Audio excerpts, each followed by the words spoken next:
मृत्यु पर भी परिवार साथी किरणमाला सुसज्जित शाढ़ी परिधान करने सह हाथ में चूड़ी देहरे अलंकार मुहरे स्मित हास्य जे कई भी देखिब द्वंद्व पड़ पूरा जीवंत भली देखा जाउथिबा एई महिला हेउचंती सिल्कन अविकल प्रतिमूर्ति।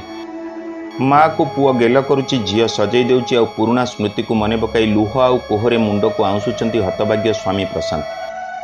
7 जन्मर साथी होई रहिबे बोली कथा देइथिले सिना किए बा जानिथिला गोटिए भी जन्म पूरा हेबो नाही। कोरोना महामारी सबु हस खुशी को उजाड़ी देला। कोरोना रे आक्रांत होई आरपारी को चलीगले पत्नी किरण। माँ छौंड होइथिले 2 झील मेघना मेहेक आ पुओ आयान। प्रेम सबुबले सत्य चिरंतन शाश्वत। स्वामी स्त्री माँ पिला अनाबिल प्रेमर यह प्रकृत दृश्य देखा मिली गंजाम जिला पुराणा ब्रह्मपुर जगबंधु साई।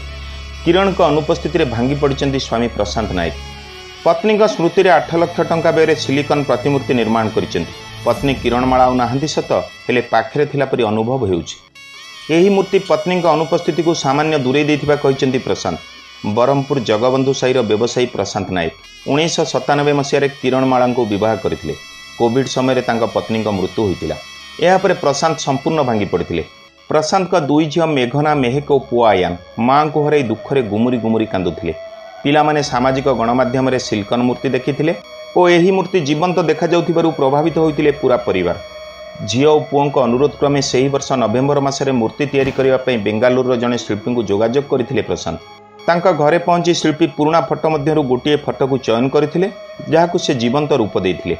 8 मास पर उक्त मूर्ति को तैयारी कर एक स्वतंत्र गाड़ी में ब्रह्मपुर आनी प्रशांत। प्रशांत का सान झील मेहेक प्रतिदिन माँ का प्रतिमूर्ति को शाढ़ी सुना अलंकार पिंधे सजाई था। व्यवसाय सहित समस्त क्षेत्र में पत्नी सहयोग करने सह प्रेरणा देउथिले। दर्शक बंधु 8 लाख टंका व्ययबहुल यह कार्य समस्त पक्षे संभव नुहे सत किंतु टंका थी भी समस्त पक्षे एपरी चिंताधारा भी संभव नुहे। गंजाम बलराम बेहरा रिपोर्ट न्यूज1 ओडिया.in।